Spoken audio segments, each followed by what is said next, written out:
Hello बच्चों, स्वागत है आपका मेरे YouTube चैनल पे। आज जो हम डिस्कस करेंगे वो है आपकी वर्कशीट नंबर 31। सब्जेक्ट है आपका सामाजिक विज्ञान। ये हिंदी में है बच्चों, इंग्लिश मीडियम मैंने अपलोड कर दी है। अगर आपको सुनना है तो वो आप देख सकते हो, डिस्क्रिप्शन बॉक्स में भी उसका लिंक है। डेट है आपकी 15 सितंबर 2020 और कक्षा है आपकी 9। एज यूजुअल बच्चों, आपको यहाँ पर अपना नाम लिखना है और यहाँ पर आपको अपने क्लास टीचर का नाम लिखना है। ठीक है बच्चों, तो स्टार्ट करते हैं। वीडियो का जो टॉपिक है वो है चुनाव क्यों। ठीक है, ये बड़ा क्वेश्चन है कि चुनाव क्यों करें हम, क्या फायदे हैं इसके, क्या नुकसान है, ये सारी चीजें हम डिटेल में पढ़ेंगे। तो जल्दी से आप लाइक और सब्सक्राइब जरूर कर दीजिए इस वीडियो को, जिससे कि आपको वीडियो टाइम टू टाइम और तुरंत आपके मोबाइल फोन पे मिलती रहे। ठीक है बच्चों, तो देखते हैं इस वीडियो को। किसी भी लोकतंत्र में नियमित अंतराल पर चुनाव होते हैं। तो यहाँ पर बच्चों बता रहे हैं कि चुनाव क्यों का आंसर दे रहे हैं कि नियमित अंतराल पे ये चुनाव होते हैं। चुनाव एक ऐसी व्यवस्था है जिसमें लोग अपने प्रतिनिधियों का चुनाव करते हैं। चुनाव से क्या है कि लोग जो है अपने हिसाब से ये चुनते हैं कि कौन सा पार्टी उनको चाहिए, और अगर इच्छा हो तो उन्हें बदल भी सकते हैं। उनकी इच्छा के अनुसार वो अपनी वोट भी बदल सकते हैं, और इससे क्या है कि जो प्रतिनिधि है वो भी बदला जा सकता है। चुने हुए प्रतिनिधि लोगों की पसंद के है या नहीं, और लोगों की इच्छा अनुसार शासन करते हैं या नहीं, इन सब बातों के कारण प्रतिनिधित्व वाले लोकतंत्र में चुनाव जरूरी होता है। तो ये सारी चीजें बच्चों यहाँ पर बताई गई है कि लोगों की पसंद के हिसाब से है या नहीं, लोगों के इच्छा अनुसार शासन हो रहा है या नहीं, तो वो सारी चीजें यहाँ पर बच्चों उसके हिसाब से लोकतंत्र में चुनाव बहुत ही जरूरी हो जाता है। तो उसके बाद है मतदाता के पक्ष में तर्क। जो मतदाता है उसके पक्ष में हमें यहाँ पर कुछ पॉइंट्स दिए हुए हैं, वो पढ़ते हैं हम। वे अपने लिए कानून बनाने वालों का चुनाव कर सकते हैं। वे सरकार बनाने और बड़े फैसले करने वालों का चुनाव कर सकते हैं। तीसरा पॉइंट है, वे सरकार और उसके द्वारा बनने वाले कानूनों का दिशा निर्देश करने वाली पार्टी का चुनाव कर सकते हैं। तो ये तीनों पॉइंट यहाँ पर बताए गए हैं बच्चों, मतदाता के पक्ष में जो तर्क दिए गए हैं। उसके बाद है चुनाव को लोकतांत्रिक बनाने के आधार। क्या क्या आधार है उसके, तो ये 4 पॉइंट है यहाँ पर। चुनाव स्वतंत्र और निष्पक्ष ढंग से कराए जाने चाहिए। दूसरा पॉइंट है, हर किसी को मत का अधिकार है और हर मत का मोल जो है वो एक समान है। तीसरा पॉइंट है, चुनाव का अवसर नियमित अंतराल पर मिलता रहे। चौथा है, चुनाव में मतदाताओं को अपनी पसंद के उम्मीदवार चुनने का विकल्प उपलब्ध हो। तो ये चारों पॉइंट बच्चों यहाँ पर दिए हुए हैं, जो कि चुनाव को लोकतांत्रिक बनाने के आधार क्या क्या है वो हमने देखा। उसके बाद है, क्या राजनीतिक प्रतिद्वंद्विता और या प्रतियोगिता अच्छी चीज है। ये क्वेश्चन मार्क है कि इसका आंसर हम देखते हैं यहाँ पर। चुनाव के दौरान निर्वाचन क्षेत्र में उम्मीदवारों के बीच प्रतियोगिताओं का माहौल होता है।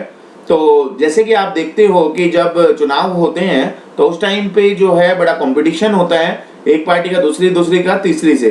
तो वो सारी चीजें यहाँ पर बताई गई है बच्चों। इसमें कुछ नुकसान भी दिखते हैं, उसमें आप देखते होंगे कुछ नुकसान होते हैं, जैसे कि कई बार लोग अलग अलग पार्टियों को पसंद करते हैं, जिससे हर घर और बस्ती में बंटवारे जैसी स्थिति हो जाती है।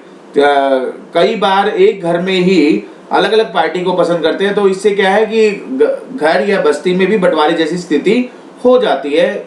समाज की सेवा करने की चाह रखने वाले कई अच्छे लोग भी इन कारणों की वजह से चुनाव नहीं लड़ते। परंतु जो प्रतियोगिता के बिना चुनाव बेमानी हो जाएगा। तो प्रतियोगिता बहुत जरूरी है, नहीं तो उसके बिना बेमानी हो जाएगा। तो ये सारी चीजें बताई बच्चों कि क्यों जरूरी है, क्यों अच्छी चीज है। उसके बाद प्रश्न उत्तर की तरफ चल रहे हैं हम। तो पहला प्रश्न है, यहाँ पर 4 प्रश्न दिए गए हैं। पहला प्रश्न है, चुनाव प्रक्रिया से आप क्या समझते हैं। तो यहाँ पर मैंने आंसर लिखा हुआ है। प्रश्न था हमारा, चुनाव प्रक्रिया से आप क्या समझते हैं। तो आंसर है, चुनाव एक ऐसी व्यवस्था है जिससे लोग अपने प्रतिनिधियों का चुनाव करते हैं और अपने इच्छा के अनुसार, अगर इच्छा है तो उन्हें बदल भी सकते हैं। तो ये सारे पॉइंट यहाँ पर लिखे हुए हैं जो ऊपर पैराग्राफ में दिए हुए थे, वही चीज है कि चुनाव प्रक्रिया से आप क्या समझते हैं। दूसरा प्रश्न है लोकतंत्र में चुनाव क्यों जरूरी है। लोकतंत्र मतलब डेमोक्रेसी में जो इलेक्शन है वो क्यों जरूरी हो जाता है। तो चुने हुए प्रतिनिधि लोगों की पसंद के है या नहीं, ऊपर दिया हुआ था, और लोगों की इच्छा के अनुसार शासन करते हैं या नहीं, इन सभी बातों के कारण लोकतंत्र में चुनाव जरूरी हो जाता है। तो आपने वोट दे दिया मगर आपके हिसाब से काम हो रहा है या नहीं हो रहा, या आपने जो प्रतिनिधि चुन रहे हो वो उसके हिसाब से काम करेंगे नहीं करेंगे, तो ये सारी चीजें मैटर करती है, इसीलिए लोकतंत्र में चुनाव जरूरी है। ठीक है बच्चों।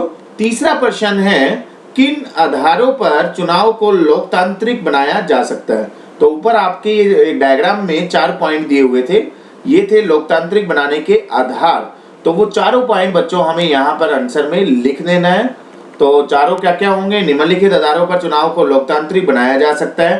पहला पॉइंट है चुनाव जो है स्वतंत्र और निष्पक्ष ढंग से कराए जाने चाहिए। दूसरा है हर एक को मत का अधिकार है और हर मत एक समान होता है। तीसरा पॉइंट है चुनाव का जो अवसर है नियमित अंतराल पर मिलता रहे। और चौथा पॉइंट है चुनाव में मतदाताओं को अपनी पसंद का विकल्प हो।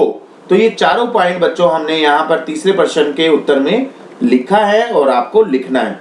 लास्ट प्रश्न है इसका, आपके अनुभव के अनुसार राजनीतिक प्रतिद्वंद्विता का स्वरूप कैसा होना चाहिए। आपको अपने अनुभव के अनुसार बताना है बच्चों यहाँ पर। तो जैसे कि मैंने यहाँ पर अपने अनुभव के हिसाब से लिखा है, मेरे अनुसार राजनीतिक प्रतिद्वंद्विता सिर्फ राजनीतिक पार्टियों के बीच ही रहनी चाहिए। ठीक है, राजनीतिक प्रतिद्वंद्विता के कारण लोगों को आपस में नहीं लड़ना चाहिए।